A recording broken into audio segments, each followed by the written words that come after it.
This is SPI Matrix, our ArtNet controller. Today we'll show you how to use it with different mapping software.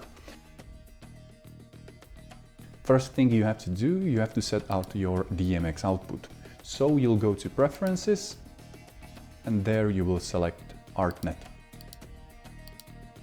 This is the IP address of your computer or your Ethernet card. Then you will set up a fixture. Fixture meaning the dimensions of your LED strip, or as said before in our case, a rectangle which is consisted of several LEDs, several diodes. You will add with the plus button new device or new fixture, name it as you would like. Then you will set up how many pixels are in a row and then in a column.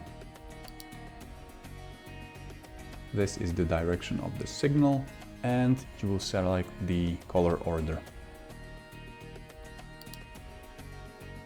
With a plus button, you will add a new fixture, locate the one that you just created, and you can see that our rectangle is already shining.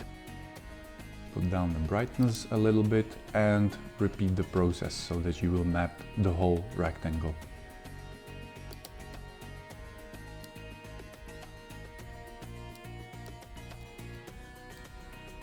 You can tell by the little yellow diode on the front panel that the controller is receiving ArtNet signal.